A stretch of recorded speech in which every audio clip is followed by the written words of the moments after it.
The United States has more than 1,000 military bases and installations worldwide. And a classic book that really everybody in the room should read is Zbigniew Brzezinski's The Grand Chessboard, which is basically how to maintain and operate the American empire. One of the reasons we remain in Germany, one of the reasons we remain in Japan, is to serve as a cap on potentially big powers. In Okinawa, you're dealing with a long history, right? Okinawa was originally an independent kingdom, essentially between Japan and China, heavily influenced by China. As an independent kingdom, it paid tribute to China. During the 200 years that Japan was closed, the government in Tokugawa government in Tokyo essentially used Okinawa the same way we used it Nagasaki as a window into the wider world. They allowed some trade, limited access. But when we, quote-unquote, opened Japan with Perry's black ships, the warships that came in and said, you're now open, right? At that point, you know your history. At that point, Okinawa no longer needed to serve that function. So the Japanese government simply went in and conquered Okinawa. They had their own language, forced all the people in Okinawa to speak Japanese, to take Japanese names.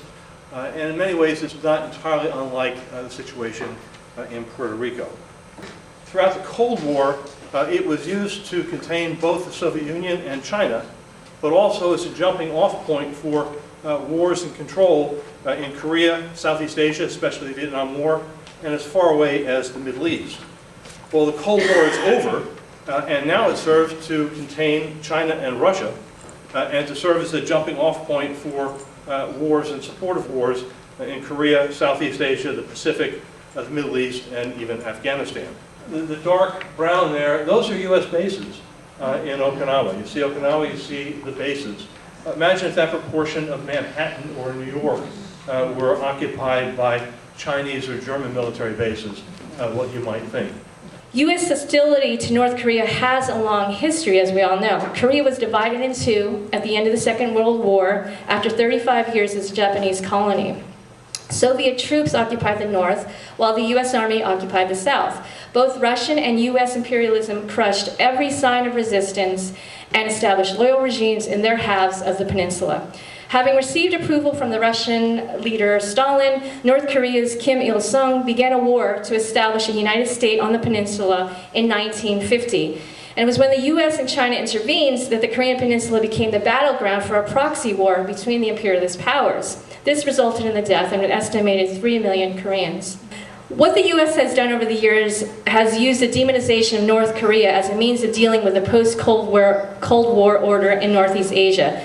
One of the key dynamics that we are aware of is the U.S.-China relationship.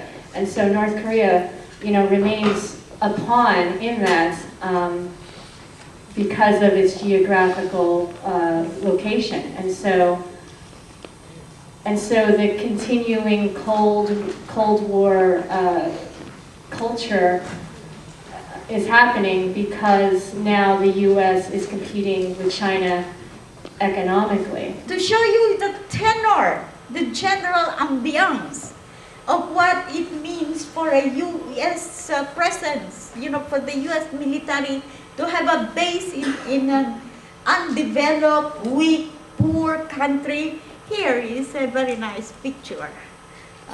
Okay, as you can, it's a hangover house. So they started building all of these huts to house dancing with prostitutes, hangover houses, beer joints, etc., and started the organized sex trade in the Philippines. Starting with 10 reed huts inside Clark Air Force Base. And this is now blossom, and by the 1970s, this was the scene. 1970s, $10, you get a beer, bottle of beer, you get lunch, and a blowjob under the table. This is Nicole. And this is Lance Corporal Daniel Smith.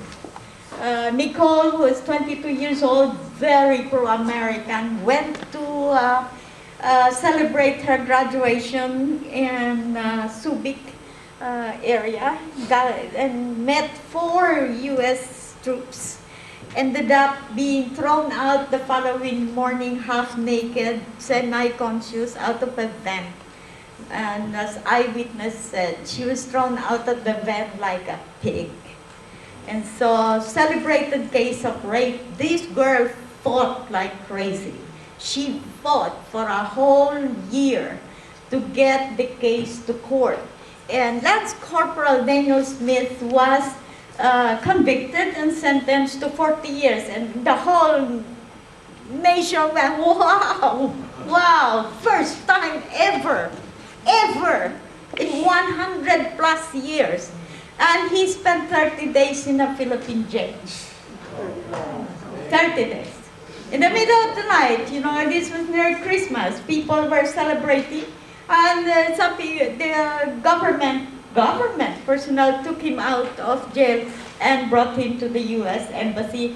And then there were appeals and so on, and it dragged on and on, but he was in an air-conditioned room and quarters in the U.S. Embassy. And finally, Nicole just gave up and said, there is no justice in this country. We feel that the effort should be to get the bases reduced. We have to talk about ways that we can go reach out to Americans and convince them to change the way they're living. Because if we keep on living the way we are, the demand for these resources that are limited and they're going to be the source of conflict is going to continue, and the bases won't close.